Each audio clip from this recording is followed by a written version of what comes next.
Senhoras e senhores, bom dia. Solicitamos a gentileza de colocarem seus aparelhos celulares no modo silencioso ou desligado. Agradecemos a compreensão.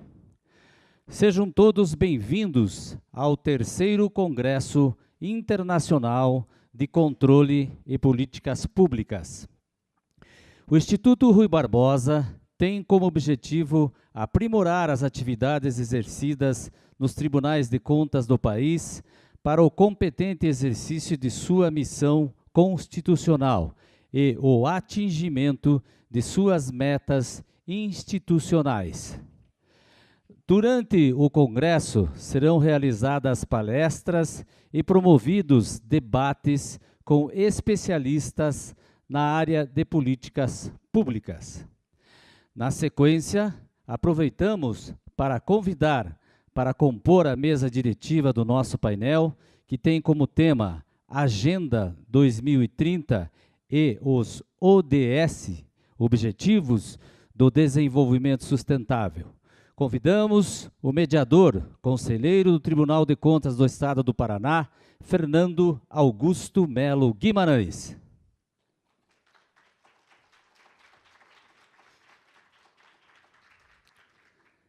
O palestrante Eduardo Benjamin Greenberg, advogado argentino que atua como presidente do Honorável Tribunal de Contas da província de Buenos Aires.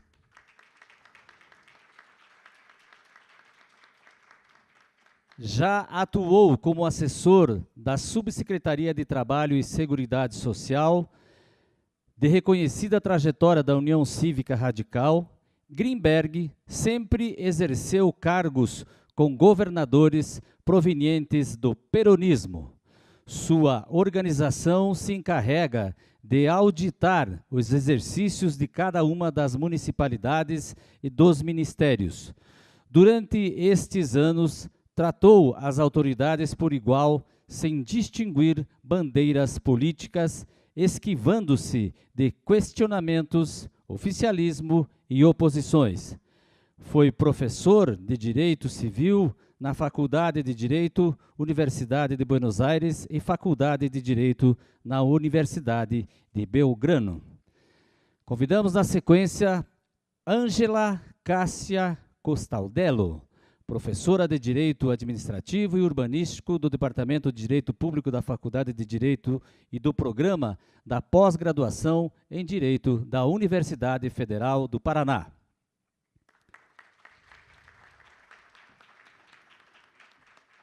Doutora Ângela tem especialização pela Faculdade de Jurisprudência da Universidade Estatal de Milano, mestrado e doutorado pela Faculdade de Direito da Universidade Federal do Paraná, coordenadora do Núcleo de Estudos de Direito Administrativo, Urbanístico, Ambiental e Desenvolvimento, PROPOLIS, vinculado do Programa de Pós-Graduação da Faculdade de Direito da Universidade Federal do Paraná, Visiting Fellow da Universidade degli Studi de Palermo, procuradora aposentada do Ministério Público do Tribunal de Contas do Estado do Paraná.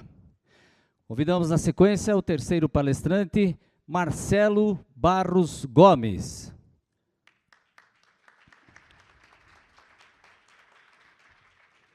Coordenador-geral de Controle Externo de Resultado de Políticas e Programas Públicos, foi secretário da Secretaria de Macroavaliação Governamental, diretor nas áreas de Telecom e Energia, Secretaria de Fiscalização de Desestatização e Regulação do TCU, diretor de Planejamento e Organização do TCU.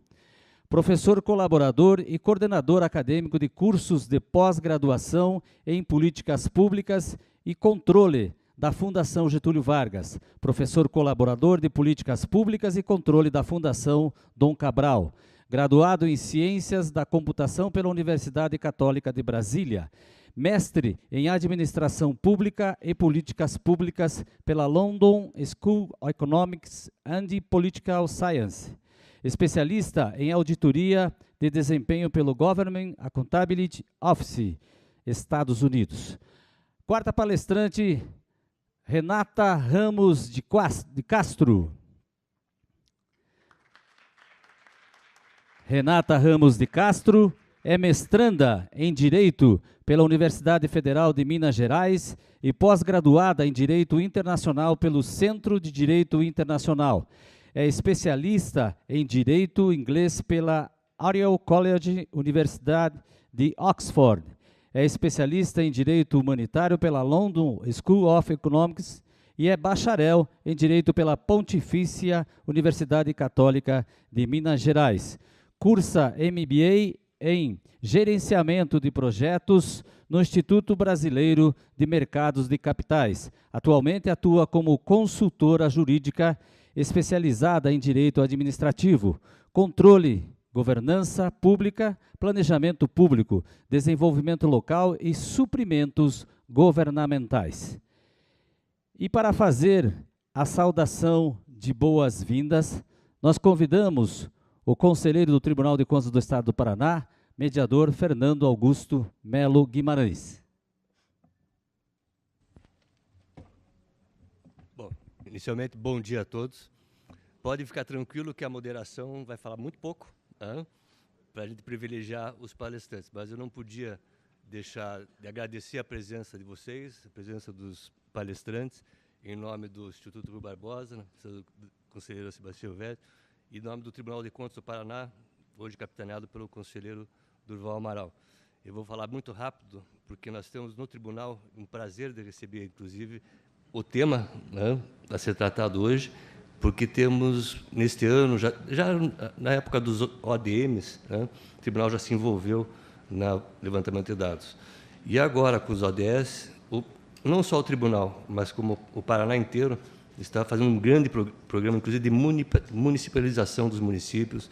A Secretaria da Fazenda está fazendo um orçamento do ODS, ainda em nível experimental, levantando dados. Estamos levantando BIs para verificar os investimentos públicos e também avaliação de resultados. Sabemos das dificuldades em relação às metas estabelecidas, e também os indicadores da sua adaptação na realidade brasileira, mas nem por isso o tribunal está se furtando a enfrentar o problema, junto com vários órgãos estatais, inclusive, para poder implantar essa agenda 2030. Então, é muito prazer que estou moderando esse painel, porque também é um assunto que a mim é muito caro. Então, agradeço a todos e vou passar já a integrar a mesa, prometendo não falar muito, ou quase não falar nada.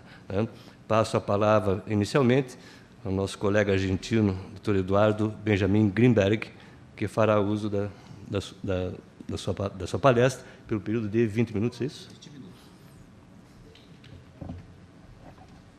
Tem microfone sem fio, se ele quiser usar nada mesmo. Faz. Por acá é melhor? De acá? Sim, claro.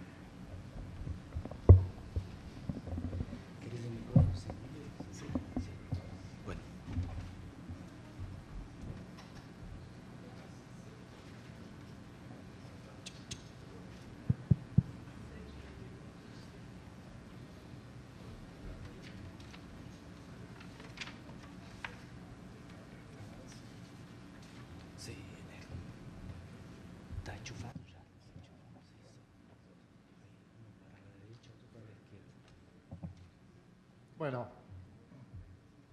buenos días a todos. Es un honor para mí personalmente y en nombre del Tribunal de Cuentas de la provincia de Buenos Aires estar presente en este importante evento que acaba de tener una apertura muy interesante, con conferencias que nos dejan pensando en la fuerza de los municipios, de las pequeñas empresas, de un nuevo Estado nacional, de nuevas competencias o cambio de competencias. Creo que ha sido realmente un motivador y un motor para que nos ponga en movimiento nuestros pensamientos y nuestro análisis para un mundo de cambio. Quiero, primeramente, reiterar el honor que es para mí personalmente estar aquí en este evento y agradecer muy especialmente al Instituto Ruy Barbosa y a su presidente, Sebastián Elvesio Ramos de Castro, el haberme invitado a disertar y poder exponer algunos pensamientos que hacen también a nuestro tiempo. Agradezco también siempre el afecto, la compañía y la participación de todos los miembros de los Tribunales de Cuentas de Brasil, presidentes, consejeros, con los que tenemos un trato muy dinámico, muy corriente en los eventos que se van produciendo y nos vamos encontrando. De manera que muy agradecidos realmente de estar aquí en este maravilloso país nuevamente y poder una vez más ser palestrante en este tipo de acontecimientos y de reuniones. Quería traer nuevamente, digo nuevamente porque ya en alguna oportunidad estuve hablando como palestrante creo que en San Pablo, sobre los objetivos del desarrollo sustentable, la Agenda 2030, pero marcando fundamentalmente, en este caso, cómo sería la relación entre el logro de los objetivos y el rol que los organismos de control o los tribunales de cuentas deben cumplir para poder ayudar a conseguir las metas de estos objetivos. Porque naturalmente, quien tiene que realizar las acciones para poder lograrlos es la gestión pública. El control público tiene que cumplir su rol y entonces veremos de qué manera podemos hacer el mejor aporte para que la gestión pública alcance los objetivos del desarrollo sustentable. En primer lugar, recordemos, haciendo una especie de recuerdo o de repaso, todos los objetivos que han quedado son 17, ¿no es cierto?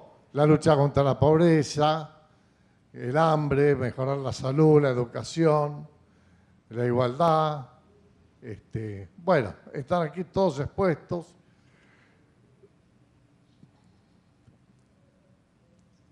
Lo que es la conservación del medio ambiente, lo que es la política de innovación, la infraestructura, todo lo que es la reducción de las desigualdades que tanta amplitud tienen en nuestro tiempo y lamentablemente siguen en crecimiento. Y todo lo que continúa, la justicia, las alianzas para lograr los objetivos, los recursos naturales, el mar, la vida submarina y la acción sobre todo por estos nuevos fenómenos de cambios climáticos que se están produciendo. Muchos se relacionan entre sí, pero así han sido fijados y estos son los 17 que han quedado. Y los tenemos aquí para dar una suerte de recordarlos y de repasarlos para tenerlos presentes. Naturalmente se trata de enunciaciones, pero analizando cada uno de ellos nos damos cuenta que tienen un contenido supremo y una importancia muy acentuada en estos tiempos, porque los deterioros en determinados aspectos, como es la salud, la educación, que muchas veces los gobiernos no logran alcanzar, son básicos y determinantes para las personas. Así, en el desarrollo sostenible tenemos las necesidades del presente y las necesidades de las generaciones futuras. Tenemos aquí las dimensiones del desarrollo sostenible que las focalizamos a estos 17 objetivos o los reagrupamos en 3 fundamentalmente. En el aspecto social, en el aspecto económico y en el aspecto ambiental. En lo social tenemos todas las necesidades que la sociedad requiere permanentemente, la salud, la educación. En la economía, todo el problema del empleo, las desigualdades en materia económica y, naturalmente, la conservación permanente del medio ambiente para poder evitar el deterioro que se viene produciendo por un mal uso de los recursos naturales. Aquí tenemos también otro esquema de dimensiones, ¿no es cierto?, que también más o menos están referidos a los que habíamos dicho anteriormente, con una mayor explicación y una diferente exposición. Todos ellos tienen unas características que se relacionan entre sí. Son ambiciosos, como dijimos en el término, o sea, la gestión pública tiene sobre sus espaldas una gran responsabilidad para alcanzar estos objetivos. Quisiera saber si hablo muy rápido o me pueden entender. ¿Sí? Bueno, gracias. Reiteramos, son muy ambiciosos y sobre las espaldas del sector público y de la gestión pública está la responsabilidad de lograrlos. Son integradores porque uno se relaciona con el otro y son indivisibles y de naturaleza global y universal, porque todos tienen que crecer al mismo tiempo y relacionarse entre sí. De nada serviría, por ejemplo, mejorar la educación si los niños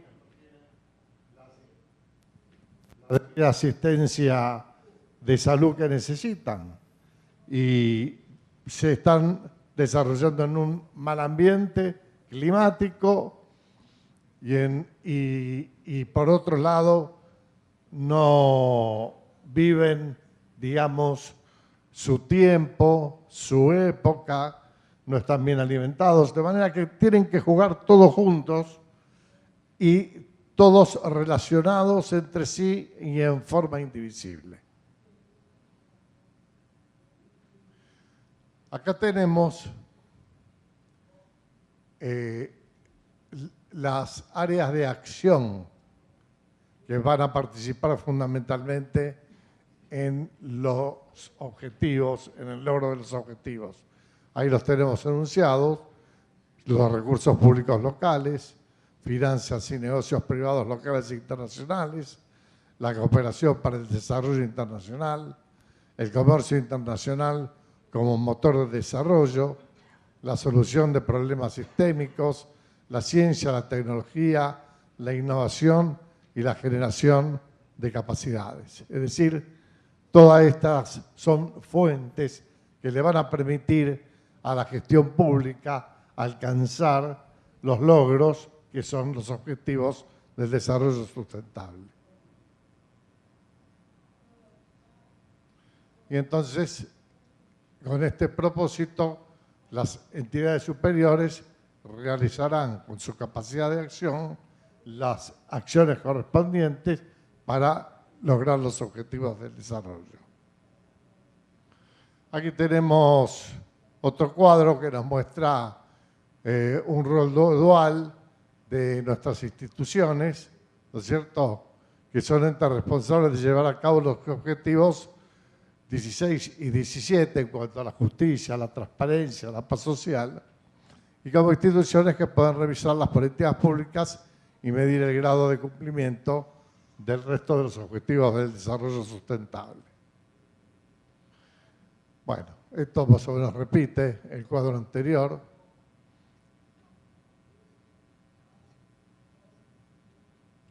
Y esto ya tiene que ver un poco más con la relación que va a existir entre la gestión pública que tiene que realizar las acciones para alcanzar los objetivos del desarrollo y las instituciones de control.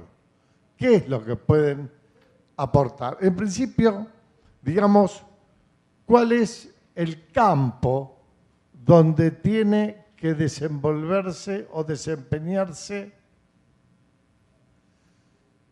la entidad de control? Hicimos dos gráficos, el de la gestión pública perfecta y el de la gestión pública imperfecta.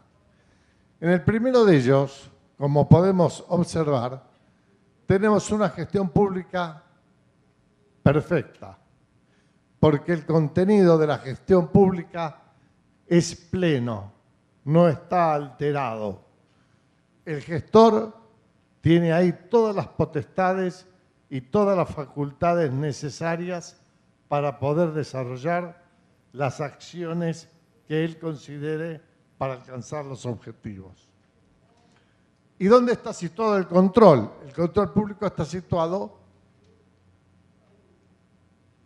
en el margen del círculo, porque aquí el control actúa como contenedor, como limitador de esas potestades y facultades, precisamente para evitar, y ese es el rol de los entes de control, que la gestión se desmadre, se salga del cauce y tenga un desborde que produzca efectos contrarios a los buscados. En este caso, el control, actuando de esta manera, va a vigilar la legalidad, todo lo que es las normas de cumplimiento que tiene que realizar el gestor público y a su vez las mediciones de desempeño, también con auditorías ambientales y auditorías de sistemas, para definir la economía, la eficiencia y la eficacia de la gestión que se está llevando a cabo para el logro de los objetivos. En ese caso estamos en un mundo correcto. La gestión, donde tiene que estar la gestión, y haciendo el gestor público lo que corresponde. Y el control haciendo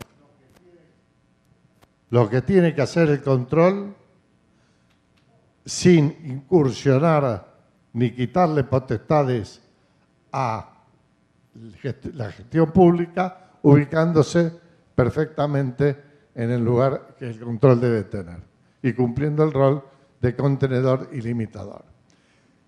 Y como otro ejemplo, abajo ya decimos, acá estamos ante una gestión pública imperfecta porque estamos ante un control público que avanzó distinto. En vez de ser un limitador, incursiona y le resta potestades y facultades a la gestión pública.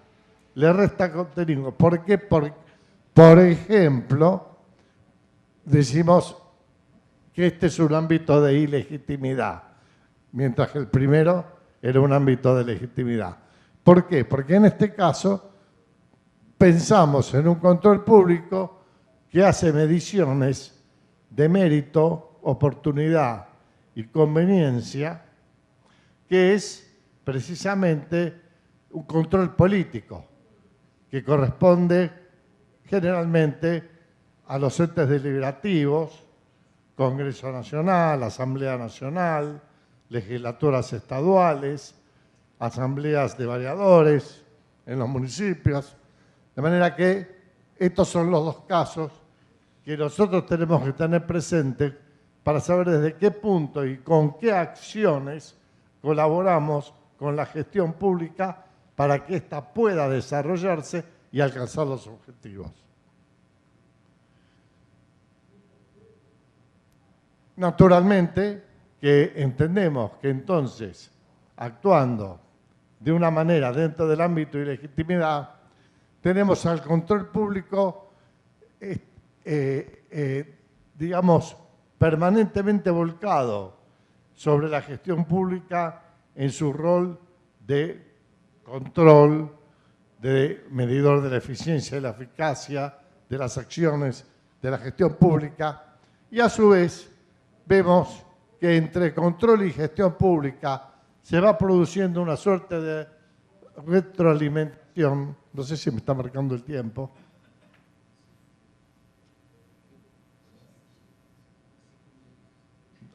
Bueno, muchas gracias. Hay una suerte de ida y vuelta entre control público y gestión pública, porque ambas se retroalimentan entre sí, se ayudan entre sí y van avanzando juntos. Muchas veces, dando alguna charla o conferencia con gente que no es profesional, más bien son ciudadanos, muchas veces les explicamos, porque no es fácil para el común de la gente entender el rol del control. Entonces, muchas veces les decimos lo siguiente: mire, en un automóvil,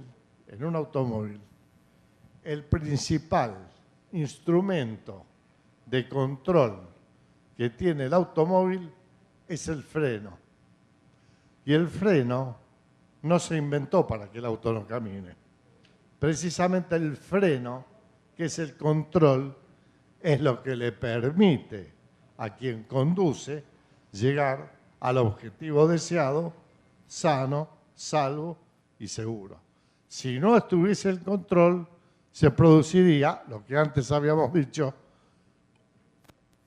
un desmadre, una acción fuera de cauce, un descontrol, y ese automóvil sin freno no llegaría al objetivo deseado. Seguro que va a ser así. Naturalmente que tenemos que tener en cuenta algo fundamental en nuestro rol. Son muy duras y muy complejas las acciones que hay que llevar adelante para objetivos tan ambiciosos. Pero entonces es nuestro rol tener presente permanentemente en qué ámbito de transparencia se van a llevar adelante las acciones. Porque solamente acciones que surgen de un ámbito de transparencia son las que nos van a permitir lograr los objetivos. Seguro que acciones provenientes de actos de corrupción no nos van a llevar a lograr los objetivos.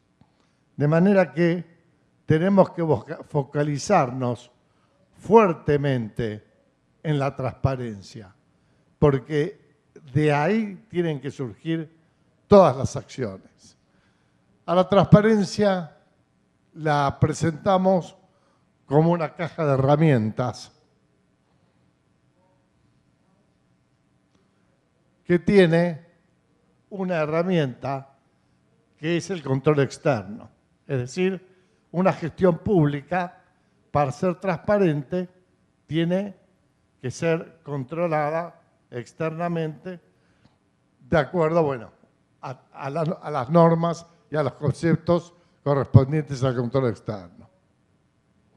Otra herramienta, control interno, fundamental para que el gestionador público tenga también su apoyo y la posibilidad de determinar los errores, los problemas internos que tiene su organización y a su vez poder también saber si está en fondos y en norma legal para llevar adelante la acción que él quiere llevar. Otra herramienta, accountability.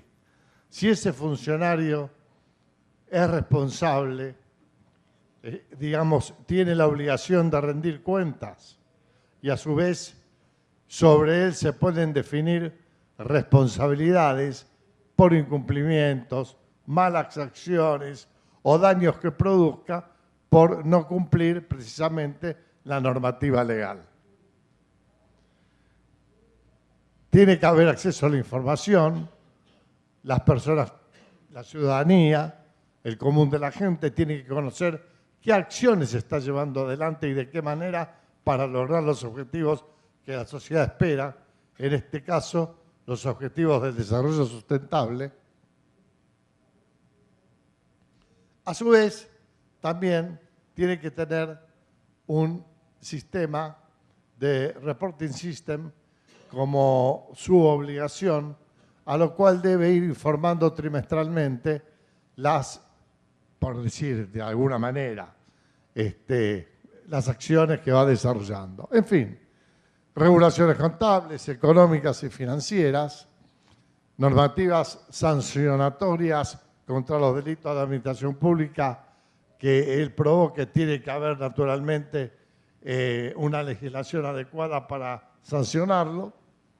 Y lo fundamental es que el gestor público, el servidor público, esté controlado por un control que es externo, pero que es independiente, que tiene suficientes potestades para llevar adelante la actividad de control y fundamentalmente que estas potestades estén basadas en normas de ética. Es decir, esto es fundamental y esto es básico para quienes estamos en los organismos de control, tener en cuenta este principio, o sea, solamente acciones que nazcan de una fuente de transparencia son las que nos van a llevar precisamente a los objetivos.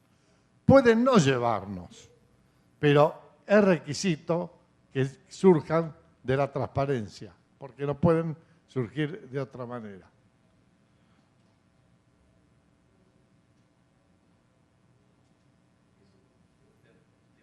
El tiempo. El tiempo, va. Un minuto más. Y ya. Si a la transparencia le agregamos las mejores prácticas, ¿no es cierto? Que ahí tenemos distintos ejemplos, gestión por objetivos, gestión por competencias, ¿no es cierto? El just in time, en benchmarking para que haya una competencia entre organismos iguales a los efectos de que cada uno mejore, poder hacer contrataciones externas de apoyo a su gestión, en fin, gobierno electrónico, reingeniería, un montón de cosas que entonces, si sobre la transparencia le agregamos mejores prácticas y buena gobernanza, seguro que vamos a llegar a los objetivos del desarrollo sustentable. Acá tenemos la búsqueda del consumo, reducción de la burocracia, simplificaciones administrativas, mejorar la política ambiental, la participación ciudadana y, naturalmente, vuelvo a decir lo mismo, solamente porque este sería el peor escenario, un escenario de corrupción que de ninguna manera lo va a llevar al gestor público a lograr los objetivos del desarrollo. Acá tenemos un ejemplo de lo que es la mala y la buena gobernanza, uno con la ineficiencia, exceso de burocracia, mala administración, corrupción, y el otro, debidas reglas, transparencia, participación, accountabilidad, sustentabilidad. Pero claro, no todo es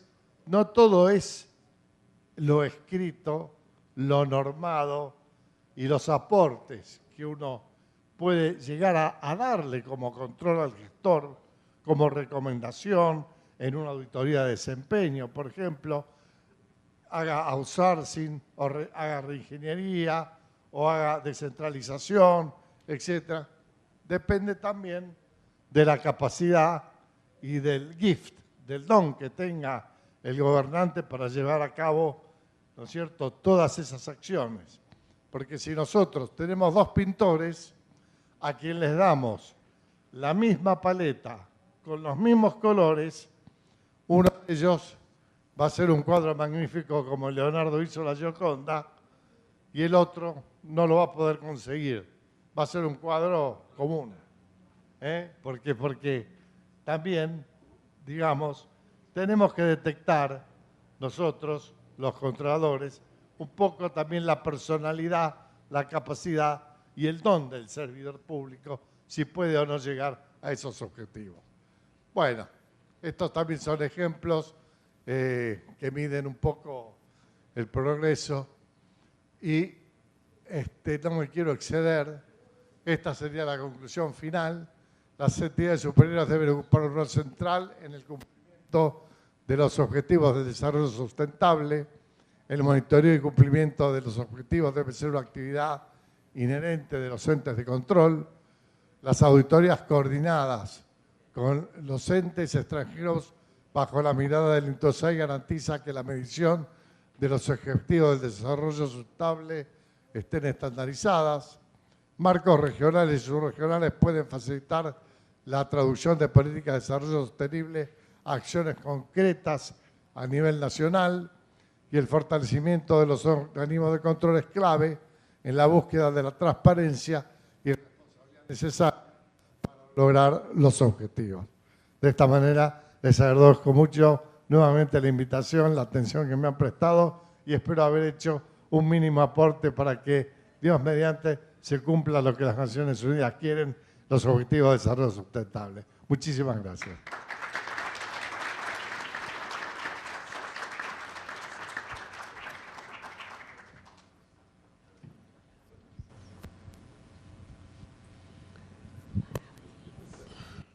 Bom, então, dando sequência, vou passar a palavra agora para a doutora Ângela, que está aqui na minha sequência. Conhecemos já muito tempo do tempo de Ministério Público de Contas ainda. Eu não vou nem falar... Não fala, Jordi. 94, tá bom. Desde 94, né, tem uma capacidade científica bem reconhecida e amiga de coração. Então, já passo a palavra pelo prazo de 20 minutos. Ok. Bem, eu cumprimento em nome do conselheiro Fernando Augusto Melo Guimarães, os meus colegas aqui de mesa, e eu quero, em primeiro lugar, né, os senhores e senhoras, os integrantes aqui do TCU, do TCE do Paraná, autoridades, enfim, senhoras e senhores. Em primeiro lugar, eu quero agradecer ao convite que me foi formulado pela doutora Meide Cristina Marchini para, enfim, participar desse evento, porque, afinal de contas, é muito bom retornar ao contato com a casa que eu estive, né, por 22 anos. Né? Somos colegas do primeiro concurso do Ministério Público de Contas. Então, eu quero agradecer por essa oportunidade e pela honra. E também parabenizar o Instituto Rui Barbosa e o Tribunal de Contas do Estado pela escolha do tema, né? Porque políticas públicas e controle são dois temas que parecem dois universos imensos, são complexos, são variáveis, são interdisciplinares, assim como também é o controle, e reúne, curiosamente,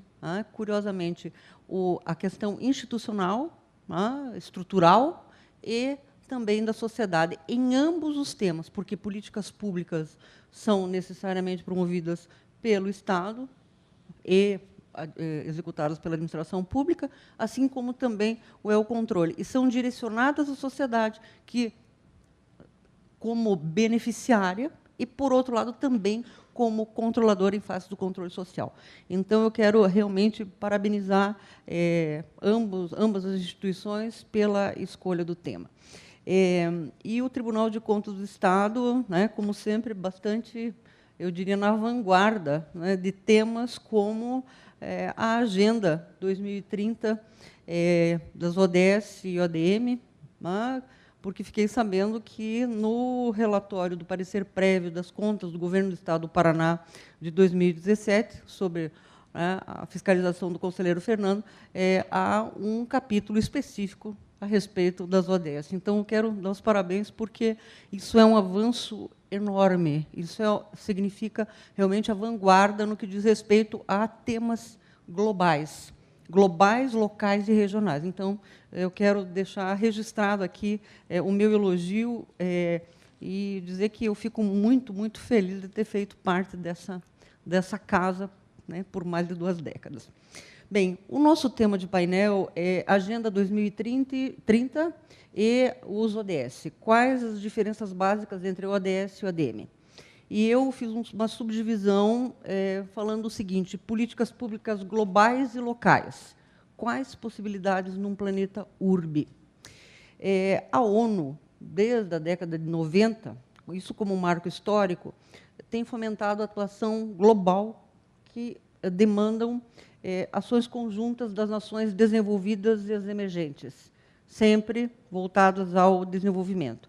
E, na década de 90, se acentuou a ideia do meio ambiente, tanto que tivemos a Rio 92 aqui.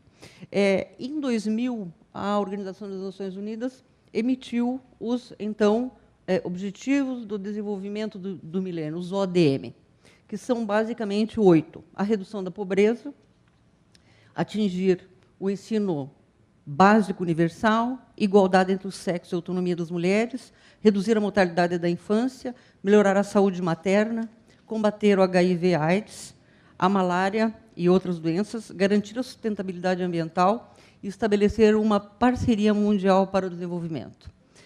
Paulatinamente, ou seja, depois de 2000, e este foi digamos assim, um projeto de 2000 a 2015, esse foi especificamente estabelecido pela ONU, paulatinamente, nesse interregno, foi surgindo um outro conceito complexo, polêmico, filosófica, econômica e social da ideia de sustentabilidade. E aí, em 2015, então, o que fez a ONU? Depois de mais guerras, depois de mais doenças, depois de mais tensão mundial, política, social, econômica, e agora, mais recentemente, ainda bélica, né, os países ricos que não conseguiram atingir as metas daquela época, porque não lhes era interessante, os países pobres, por outro lado, num processo de não colaboração, também muitos deles não conseguiram atingir esses 8 objetivos. Vem, então, a ONU, em 2015, e estabelece os Objetivos de Desenvolvimento Sustentável. E aí adota-se, então, um outro referencial, são os 5 Ps da agenda daí de 2015 para 2030, que se baseia no centro o desenvolvimento sustentável, rodeado pelas pessoas, erradicar a pobreza e a fome de todas as maneiras e garantir a dignidade e a igualdade. O outro P, prosperidade, garantir vidas prósperas e plenas em harmonia com a natureza, a paz, promover sociedades pacíficas, justas e inclusivas, parcerias, implementar a agenda por meio de uma parceria global sólida, e o planeta, proteger os recursos naturais e o clima do nosso planeta para as gerações futuras. O que se observa das metas de 2000 a 2015 e depois de 2015 para 2030? Que, não obstante os objetivos de 2015 para 2030 ainda mantenham uma característica global, há um deslocamento para o local. Ou seja, essa é uma diferença fundamental, em que, se, num primeiro momento, o panorama era, eu diria, extremamente amplo, planetário, e ante as adversidades, como eu mencionei há pouco, a fome, as guerras e todos esses descalabros, houve, então, uma mudança referencial. Por quê? Porque o local tem uma possibilidade maior de executar, de efetivar e de concretizar metas dessa natureza do que apenas o global, ou tão somente o global, como foi a primeira concepção. E o que se percebe? Que, nessa quadra de século, o que se busca, eu diria que é a sobrevivência do planeta, né? Sobrevivência do planeta, sobrevivência do homem.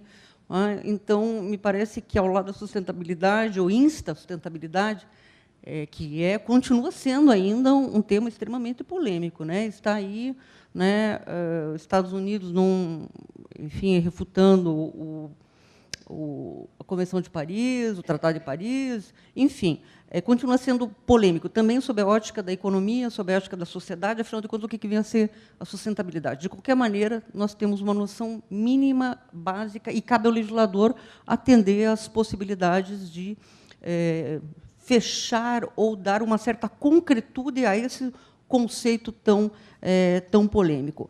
Mas o fato é que nós, né, há décadas, se pensa, se converge e se diverge local e globalmente quanto às medidas ambientais de preservação.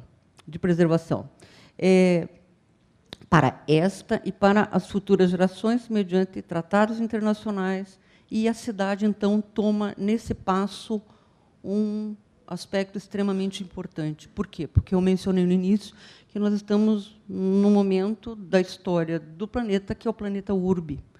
Tudo acontece, em termos de meio ambiente, na cidade. Na cidade, onde há um planejamento industrial, onde há um planejamento de moradia, onde as pessoas efetivamente convivem e consomem.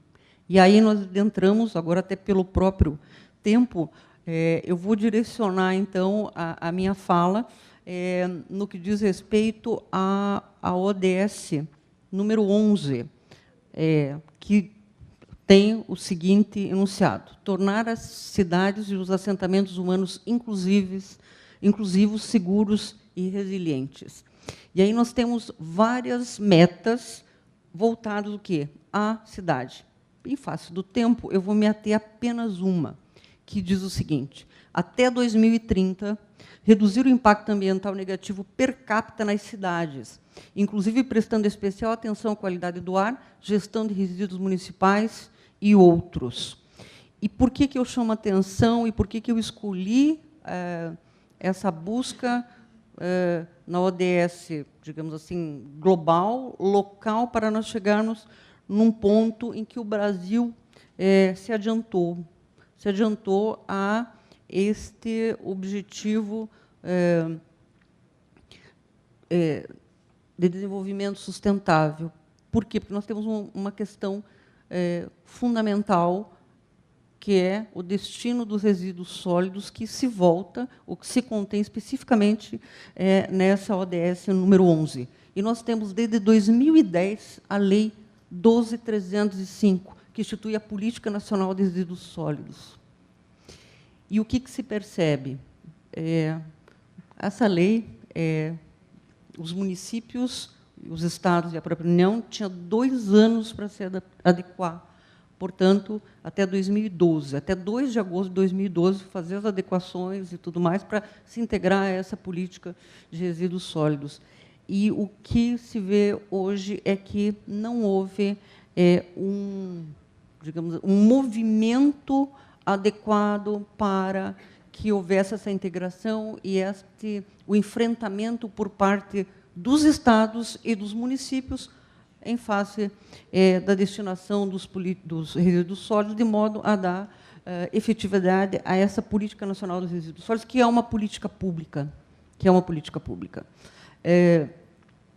Vejam, a ideia da política pública, neste caso, de um lado, uma preocupação, uma preocupação do poder público, uma lei de cunho nacional, e que obriga estados, municípios e a União a proceder a essas regulamentações. E mais. E aqui eu chamo a atenção da necessidade e da possibilidade dos tribunais de contas procederem ao controle destas políticas públicas.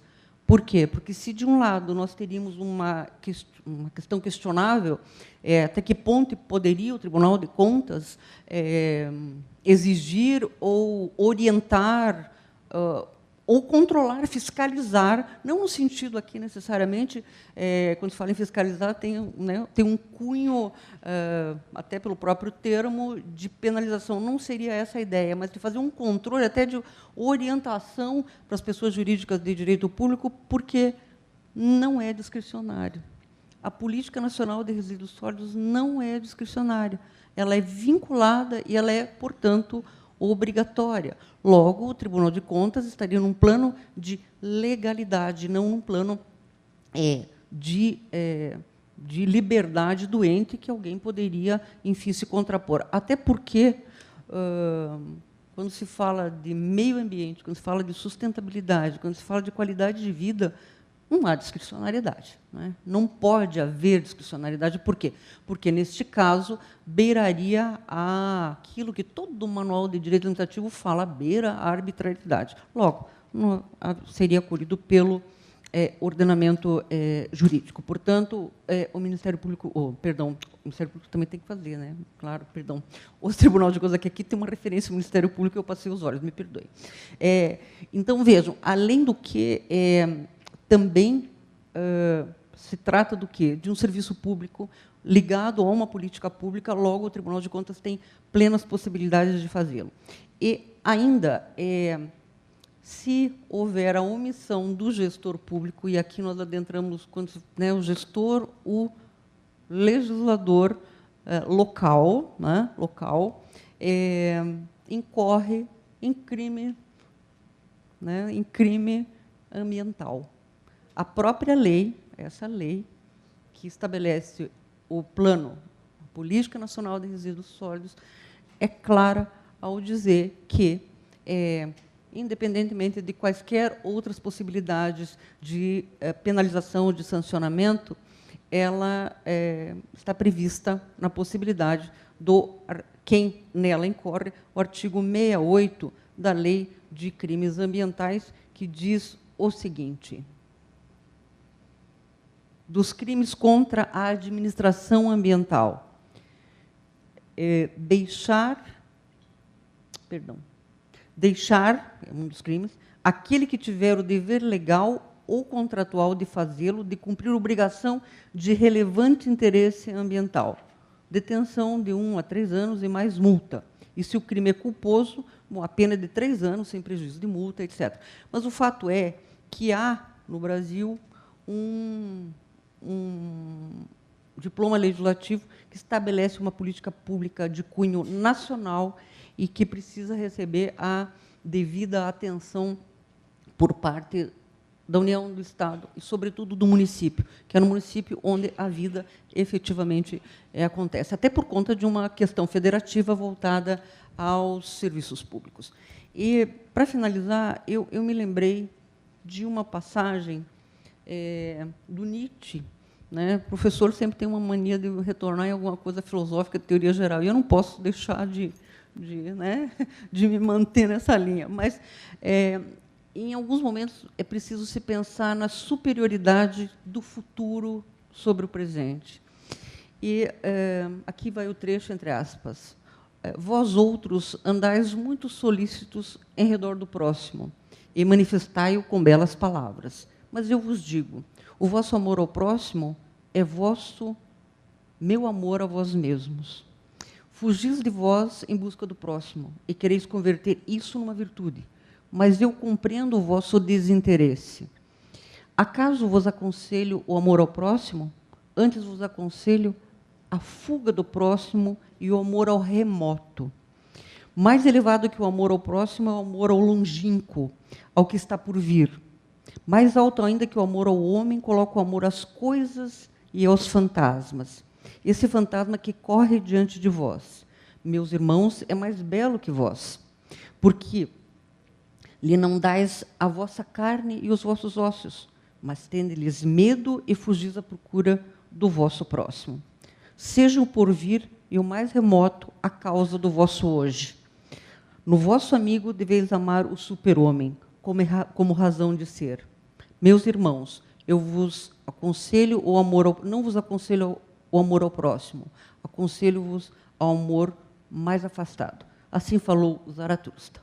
Então, esta é uma lição que eu acho que nós podemos acolher na medida de uma administração pública mais eficiente, mais eficaz, mais harmônica e num mundo minimamente mais habitável e com condições de sobrevivência. Muito obrigada.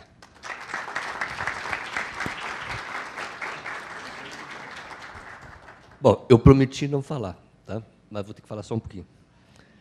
Aproveitar o meio dos palestrantes, o doutor Eduardo falou, a doutora Ângela também, a respeito do controle de políticas públicas, atos vinculados, né, e não discricionários.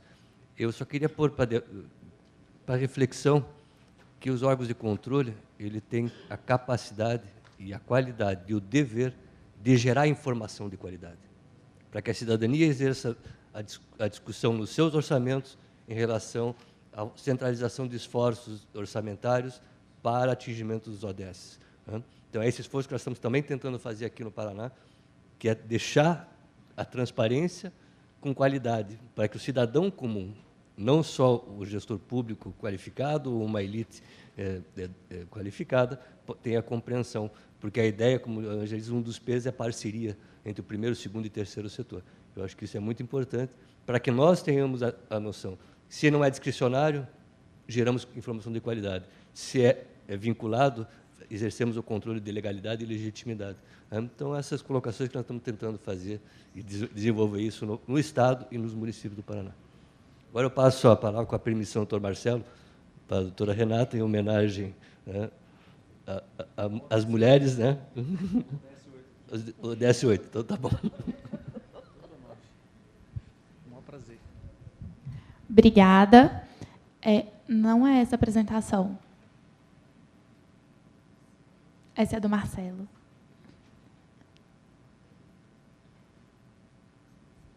Obrigada. Acho que ela estava aberta na internet, no Google Chrome. Isso. Bom dia. Eu gostaria de começar agradecendo pelo convite, pela oportunidade de estar aqui hoje compartilhando com vocês algumas ideias e algumas reflexões que eu acho que, numa sociedade em que a gente preza tanto pelo futuro e que a gente tem pensado tanto no dia de amanhã, são impossíveis de fugir. Gostaria de começar agradecendo, na pessoa do conselheiro Fernando, a hospitalidade que estamos recebendo. E, nessa hospitalidade, eu já pego o primeiro gancho para uma ideia que eu gostaria de discutir um pouquinho com vocês e, quem sabe, sugerir uma reflexão para que a gente continue fazendo nos momentos que vão se seguir. Kant, quando apresenta o direito à hospitalidade, ele diz que nós vivemos em um mundo e que esse mundo ele não vai crescer, ele não vai se expandir. E que os homens, portanto, não vão poder se espalhar na Terra suficientemente para viverem isolados. E, por isso, nós precisamos viver em coletividade. E, por isso, temos esse direito de nos visitarmos e temos o direito de nos preocupar com o que está acontecendo na terra do outro, porque o outro também nos afeta. E eu acredito que essa construção dos ODS, que foi feita pela ONU, junto aos Estados-membros, ela pensa justamente nisso. Será que esses ODS eles precisam existir em um plano única e exclusivamente de agenda? Não. O papel ele aceita qualquer coisa, aceita qualquer ideia, mas se essa ideia não for trazida para a prática, se essa ideia não vier a ser efetivada na realidade das políticas públicas, do que adianta as nossas discussões? Não adianta de nada. Então, talvez seja um pouco ainda da ingenuidade dos 20 anos, mas eu sou muito esperançosa. E eu acredito profundamente que nós podemos construir um mundo muito mais sustentável. E essa sustentabilidade que vem dentro dessa Agenda 2030, construída pela ONU e que tem sido ratificada pelos Estados, ela se funda justamente na concepção de que o mundo não pode existir enquanto nós só pensarmos no ódio. E aí eu volto um pouco no que o professor Karim estava falando ontem do pensamento sistêmico. Será que enquanto nós nos criamos e nos fundamentamos em ideologias tão fortes e vestimos a camisa de ideologias que... será que elas nos fazem tão diferentes assim? Eu acho que não. Eu acho que, no final, as ideologias elas devem existir para criar pontos comuns. E, nessas interseções de interesses, sermos capazes de construir políticas públicas que vão atender a todos. Então, dentro dessa sustentabilidade que se propõe, nós hoje já, tanto o professor Eduardo quanto a professora já nos apresentaram os tripés da sustentabilidade. E essa sustentabilidade, ela realmente precisa de existir nos 3 âmbitos. Porque o que seria a economia se não fosse o social? E o que seria do social se não fosse o ambiental? Então, nesse ciclo vicioso, que, na verdade, ele acaba se tornando um ciclo virtuoso, como nós aprendemos ontem no pensamento sistêmico, ele permite com que nós conseguimos enquadrar em cada um dos tripés da sustentabilidade os objetivos de desenvolvimento sustentável que a ela são pertinentes. Esses objetivos, eles devem ser vistos não somente como uma agenda global da ONU, que está tão distante de nós, estabeleceu, mas sim como uma força de articulação que nós precisamos de trazer para a nossa concepção local. Esse processo da localização, da regionalização, ele também é chamado de glocalização, ou seja, nós estamos pensando localmente e estamos agindo localmente, mas para um bem maior, para um bem da... Acho que teve um probleminha no computador aí. Para um bem que é global. E um ponto muito relevante disso é que, muitas vezes, quando a gente vai pensar nessas ações que devem ser globais, a gente fala, mas a ação global é um conjunto de ações locais. Não. As ações, elas precisam de ser construídas visando o seu destinatário. E, por isso, as ações globais são construídas tendo em mente todo um planeta cosmopolita e que sofre um processo contínuo de cosmopolitização e de globalização. E as políticas locais precisam levar em consideração aquelas regionalidades, aquelas particularidades, e, por isso, precisam de ser construídas justamente nessas diferenças. São essas diferenças que as tornam tão importantes. Esse ano, ainda mais cedo, nós tivemos a oportunidade de estar em Brasília, na Frente Nacional de Prefeitos, quando conversamos um pouco disso.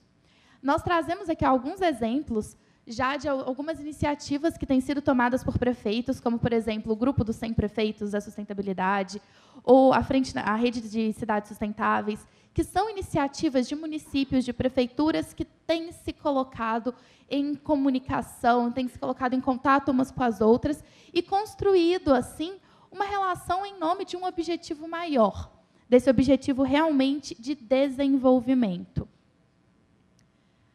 E aí a gente entra nesse campo específico da política pública. Porque qual é o poder que um prefeito tem de criar a política pública? Nós consideraríamos que todo. E será que, quando a gente toca nos ODS, isso se torna um poder discricionário do prefeito? Eu diria que não. Porque, a partir do momento que o prefeito ele se furta da oportunidade de agir em direção a um ODS, o que acontece é que esse prefeito ele está tomando ali uma decisão de política pública, a decisão de não agir. E já é parte da teoria e da doutrina que fundamenta a política pública em Thomas Dye, quando ele fala que a omissão é, por si só, uma ação de política pública. Então, qual é o local para nós estabelecermos esse crescimento e colocarmos esses ODS para funcionar e para se efetivarem na realidade da sociedade? É o PPA.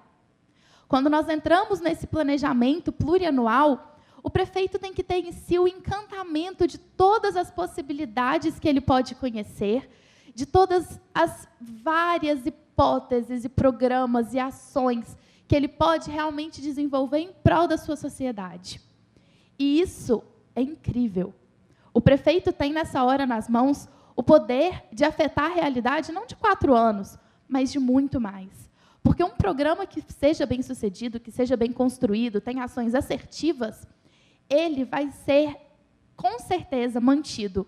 E vai ser mantido porque a sociedade vai se engajar nisso. Quando a gente leva esse poder de decisão para o âmbito local, dos efeitos mais importantes que a gente tem é que o cidadão se sente integrado. E, quando o cidadão se sente integrado, o reflexo primeiro disso é querer aplicar em casa, é querer aplicar na sua primeira comunidade, na sua vizinhança. E isso gera aquela história do bater de asas de uma borboleta. Gera um reflexo infinito. E isso é muito interessante. Ontem também o professor Karim estava conversando conosco um pouco sobre isso, de como que a nossa tolerância aos erros e à corrupção, como sendo um desses erros, ela é construída nos ambientes menores da nossa convivência. Então, se conseguirmos efetivar dentro de um plano plurianual, ações assertivas e direcionadas aos objetivos de desenvolvimento sustentável, chances são de que nós consigamos realmente atingir aquelas metas. Também, o fato de existirem as metas que foram pactuadas pela ONU não significa dizer que nós não possamos repactuar essas normas e essas metas dentro da nossa realidade. A gente não pode querer propor para um município que ele erradique toda a pobreza, muitas vezes ele não vai ter a possibilidade de fazer isso com orçamento. Mas ele pode se propor a fazer até um ponto X, um ponto Y, pode tentar pensar melhorias, pode alterar um pouquinho de uma meta ali, aqui, de forma a atender melhor a sua própria realidade. E aí, a gente chega na tão famosa governança. Acho que todo mundo que chega num cargo executivo, que tem o poder de afetar diretamente políticas públicas, se preocupa tanto com a governança. E essa governança ela se finda realmente nos 3 pilares, do direcionamento, o monitoramento e a avaliação. O direcionamento vem justamente desse momento em que se toma o poder de decisão de, não, eu quero e eu vou aplicar esses ODS. Eu vou transformar o meu PPA no sentido de efetivar esses ODS na realidade do meu município. Em seguida, vem essa responsabilidade de monitorar, que, nesse ponto, entendo ser muito mais interna do que externa, mas não falta o papel de um tribunal de contas também nesse monitoramento. Porque o monitoramento é essa atividade rotineira, quase cotidiana, de ver como os indicadores estão indo, se percebe que uma coisa está saindo do prumo, puxa a rédea, acerta, adequa, ajusta, para, no final, ter o resultado que tanto se espera. E a avaliação é aquele retrato que você tira no início, você tira no final, e você fala, pois bem, saí dali, logrei esses resultados e cheguei no meu objetivo final.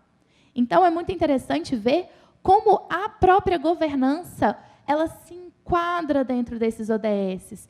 E ela encontra nos ODS um terreno extremamente fértil para o seu desenvolvimento. Todo gestor ainda está preocupado muito com a própria gestão, não é? E essa gestão que ela se funda em 4 pilares que também conversam intimamente com essa atitude. Tanto o planejamento, que deve acontecer, nós temos o hábito, com os nossos clientes, de falar que 1º de janeiro, quando o prefeito toma posse, ele já está atrasado com o planejamento dele.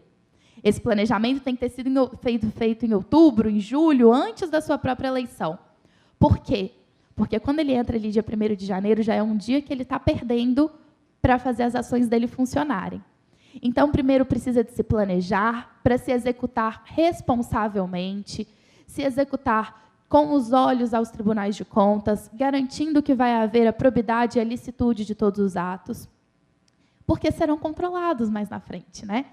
Então, eu acho muito interessante esse movimento que eu vejo já nos últimos anos, de que o Tribunal de Contas se afasta de uma posição punitiva e realmente vem querendo se colocar ao lado dos municípios, orientando e prevenindo os erros. Acho essa conduta muito interessante e realmente é o que os municípios precisam, porque, em muitos pontos, a gente não tem um nível de maturidade tão alto para que o município possa se furtar dessa orientação e desse direcionamento que o Tribunal de Contas tem para oferecer. E, por fim, a atitude. O que seria de uma gestão se não houver a atitude positiva de implementar mudanças? E o que seria da gestão se não fosse essa decisão, essa força motriz de pura esperança? De novo, a esperança. De esperança de realmente ver os resultados acontecerem. A partir do momento em que nós, pessoas com influência, com poder, e com o poder principalmente de cidadãos, toda vez, de 2 em 2 anos, quando vamos às urnas, e todos os dias, quando nós respaldamos a conduta que o Estado nos presta, de acreditarmos e de entendermos que nós somos a principal peça desse quebra-cabeça para que a gente consiga realizar os ODS e, finalisticamente, que a gente consiga alcançar uma realidade mais agradável, tanto de convivência, quanto de, realmente, existência no planeta Terra. Eu acho que uma reflexão que é sempre muito interessante, que Kant, quando fala da paz perpétua, ele busca sempre falar que a paz seria o último objetivo que nós alcançaríamos. E seria o último objetivo justamente porque ela precisa de ser construída, ela não pode ser imposta. E justamente pela falta dessa capacidade de se impor, eu entendo como o resultado final de todos esses objetivos de desenvolvimento sustentável seria uma paz. Porque, a partir do momento em que todos os estados consigam subsistir e consigam se organizar de forma a não se prejudicarem, e a gente consiga quebrar aquele ciclo do ódio, e a gente consiga entender que as civilizações não precisam de ser umas contra as outras para que todas sejam bem-sucedidas. Muito pelo contrário. Enquanto as pessoas estiverem alinhadas e tiverem em mente esse objetivo final e esse objetivo de sucesso, as nossas chances são muito maiores. Muito obrigada pela atenção e desejo a vocês um excelente dia e uma excelente participação no Congresso.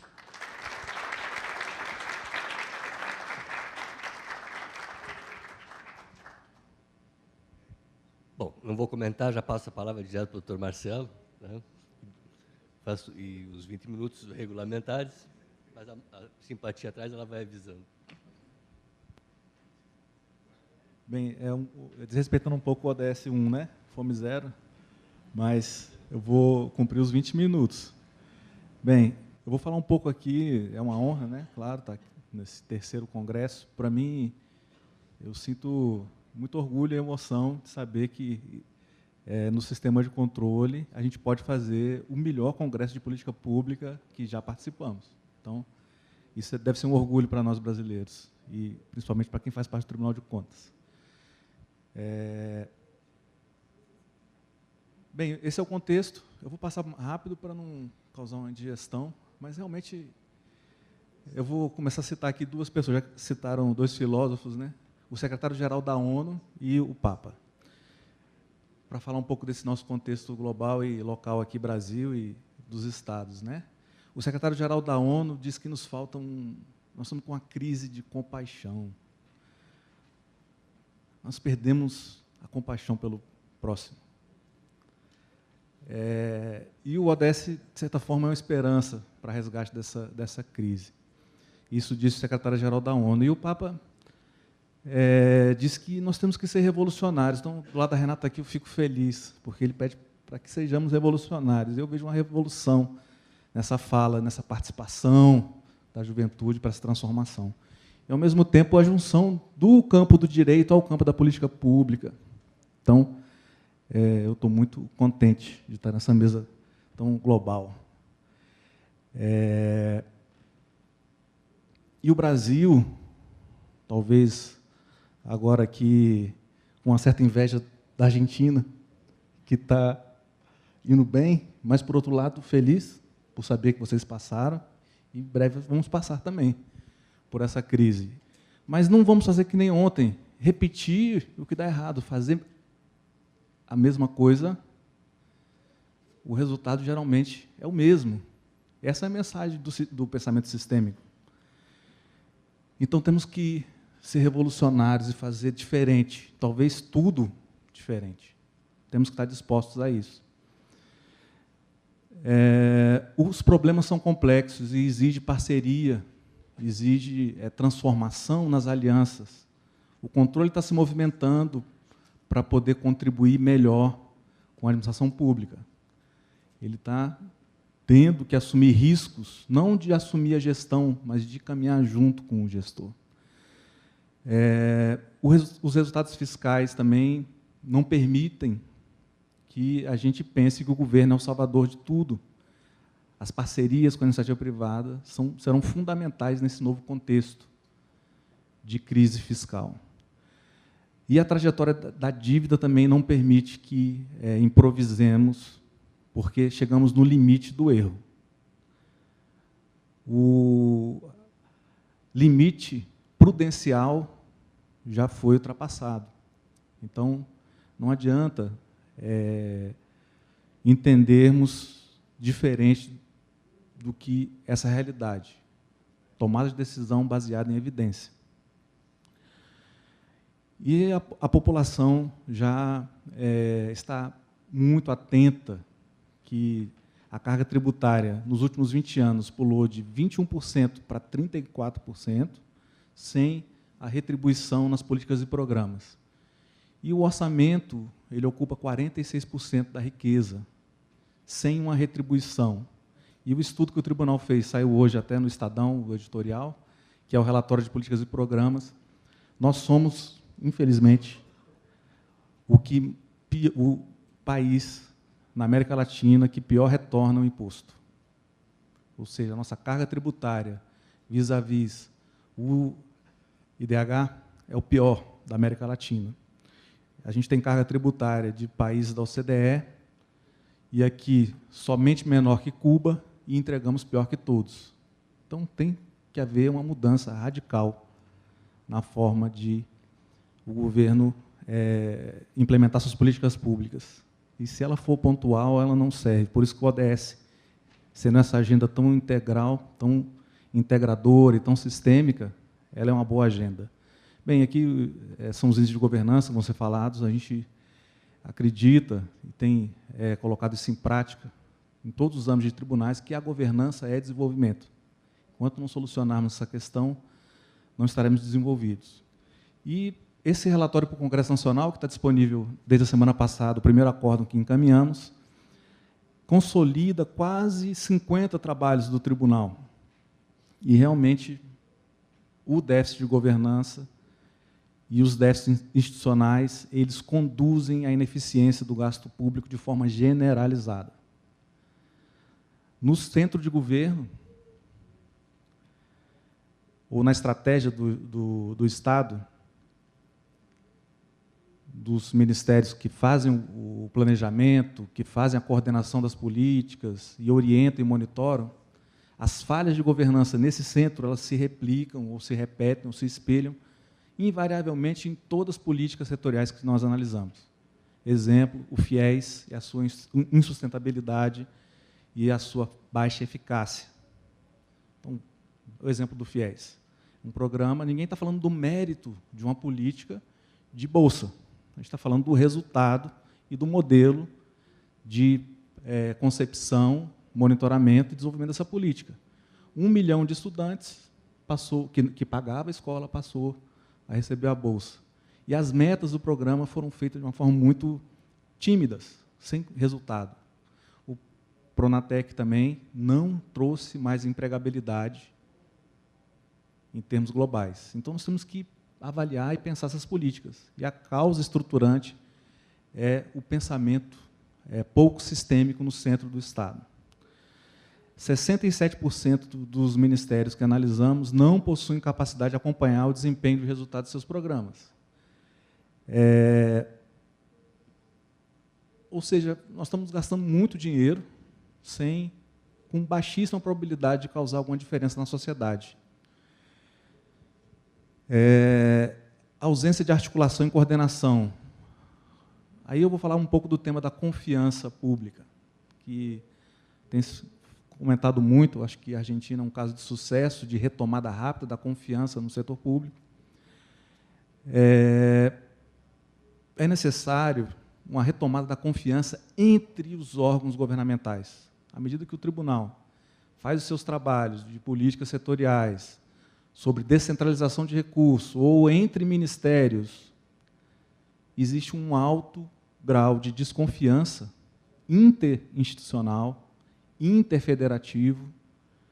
Então, nesse ambiente de baixa confiança institucional do próprio governo, a sociedade jamais irá ter a confiança no governo para fazer seus projetos, para poder participar de forma efetiva do governo. Então, nós temos também que, internamente, restabelecer a confiança dentro do Estado.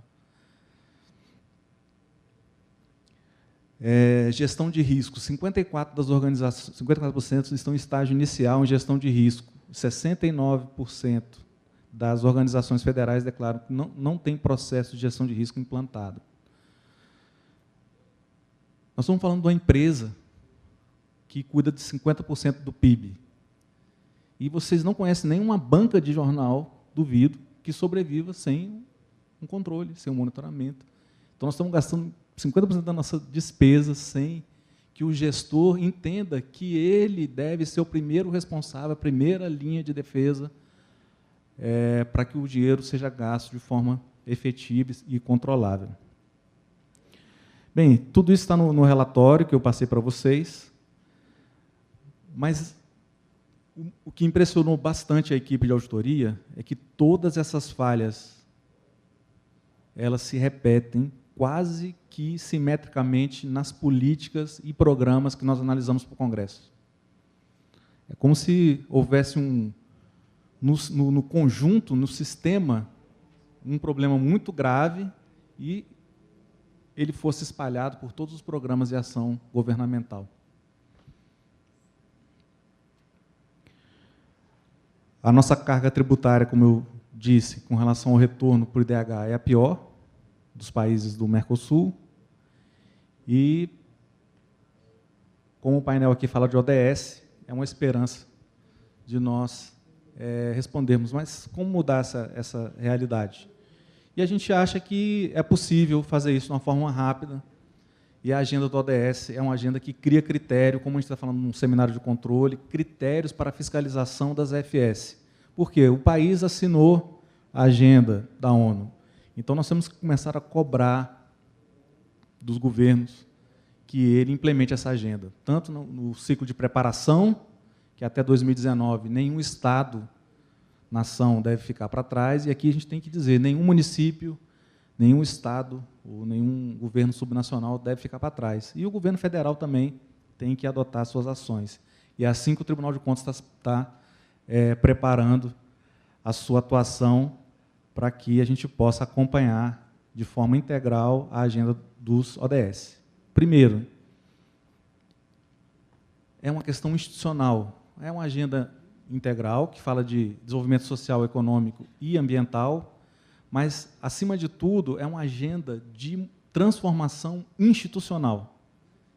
E hoje, talvez, as instituições que estejam mais preparadas, a maioria delas, para melhorar as condições institucionais do país, para alcançarmos os resultados, são os tribunais de contas, o Tribunal de Contas da União e os TCS.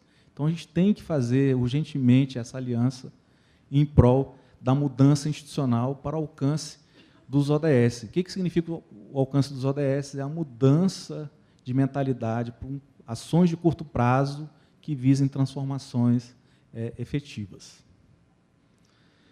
E é uma questão de governança. Onde que os tribunais devem agir mais junto com a administração pública nesse primeiro momento? Nos ODS 16 e 17, que fala do 16, efetividade das instituições, e 17, capacidade de criar sinergia entre as políticas e coordenação e sinergia entre as instituições. E o TCU tem contribuído? De que maneira? O que nós temos feito?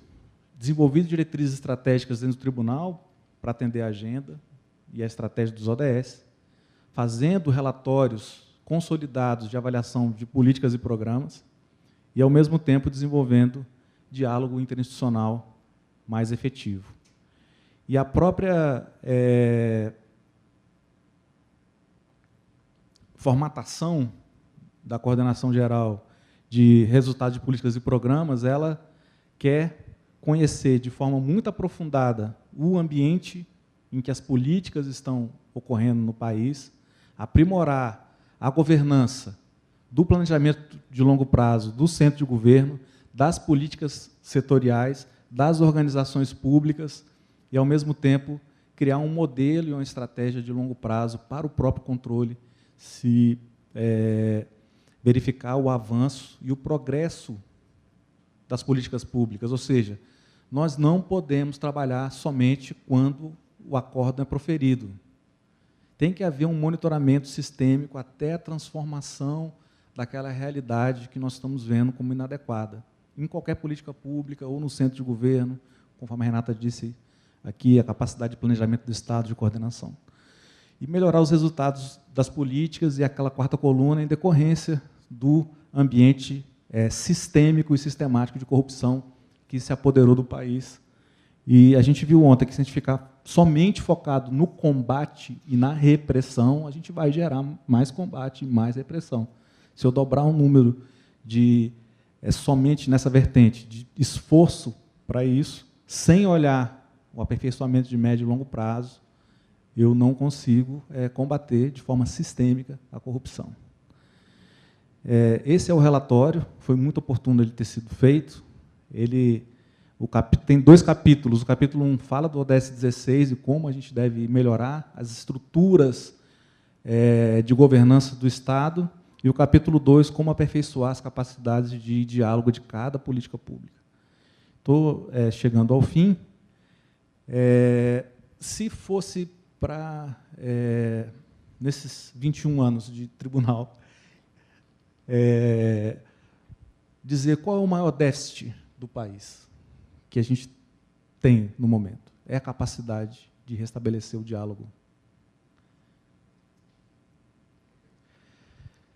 E é isso que a gente tem visto, as pessoas não fazem, incluindo, nós temos conversado no tribunal com o OCDE, com o Banco Mundial, com o BID, agências de fomento. Temos conversado com governos subnacionais, prefeituras e dentro dos ministérios. Existe uma ausência quase generalizada de diálogo. Por isso que eu valorizo muito esse congresso. E a gente tem que valorizar esse diálogo. E temos que mudar nossa postura de auditores. E os gestores têm que sentir essa mudança e têm que mudar a postura também, em todos os níveis. Estamos desenvolvendo referenciais teóricos para aplicar. Eles estão disponíveis. Eu trouxe alguns ali, posso distribuir para vocês. Está numa biblioteca digital, que é bom, não tem peso. Um segundo problema fundamental, é a alta fragmentação, duplicação e dessinergias e duplicidades por decorrência desse espaço de diálogo totalmente desestruturado no nosso país. Cada um faz sem entender o que o outro faz. Isso gera uma ineficiência, um desperdício, que eu calculo de 10% do PIB. Eu calculo que eu digo assim, cálculos são feitos e a gente tem colocado no relatório com o acordo do tribunal. Também promovendo programas de capacitação, o IRB e o CZDL Correia têm feito isso, e eu espero que a gente possa, em breve, presidente, ter esse curso pronto para capacitar os tribunais e os gestores na agenda ODS. Vamos construir juntos esse guia de avaliação de governança para os ODS no país. E mais coordenação, integração, eficiência e efetividade. O passado, a gente não pode esquecer o passado. Ontem a gente viu. Ele volta se a gente fizer a mesma coisa. Mas ele é uma roupa que não nos serve mais. E a nossa tendência é querer vestir a mesma roupa. Eu que tento emagrecer, eu sei como é difícil. Então, vamos criar um novo ambiente. O povo resiste, o povo não quer pagar mais tributo, está muito difícil financiar o déficit, está no limite. Isso foi na Inglaterra nos anos 80, eu acho que a gente está vivendo algo muito similar. E temos que transformar a nossa realidade. Muito obrigado.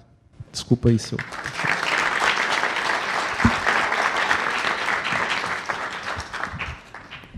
Bom, o mestre cerimônia ia passar a palavra para o encerramento. Eu falei, mas deixa eu já falo direto, né, Sebastião? Você sabe que eu sou meio informal. Eu queria agradecer aos palestrantes pelo tempo dedicado à palestra, a vocês pela atenção dispensada, ao Instituto Rui Barbosa pelo excelente evento que está fazendo e por inserir este tema também em debate. Eu acho que nós temos muitos desafios a fazer nessa área. Todos nós aqui, todos eles que falaram, né, deram um aspecto sobre o controle. Eu provoquei um pouco em relação a dificuldades e como a gente avaliar. Eu acho que nós temos que fazer um grande trabalho de diálogo, como o Marcelo falou, entre as instituições também. Né? Não mais ficarmos nos nossos territórios de controle, mas partimos para uma ação conjunta, até porque nós temos metas nacionais, não são só metas locais em relação ao ODS. Né? E acho que a Renata colocou bem, né, que a ação é local para se refletir no global. Né? E aí eu vejo alguns estados fazendo de forma isolada, cada um tentando fazer a sua programação, o seu plano, mas sem uma integração maior. Então, acho que o Rui Barbosa tem muito a contribuir. Parabéns pela introdução desse tema, porque quando você fala em desenvolvimento sustentável, objetivo de desenvolvimento sustentável, eu sempre brinco, é que nem controle do meio ambiente. Às vezes a gente olha como se nós estivéssemos fora desse ambiente. Olhamos de cima sem estar inserido nessas metas como beneficiários, né? Então, acho que é só agradecer a esse tema e vou passar uma palavra, mas vou fazer a entrega formal do certificado e de uma lembrança do Instituto Rui Barbosa e do Tribunal de Contas a cada palestrante.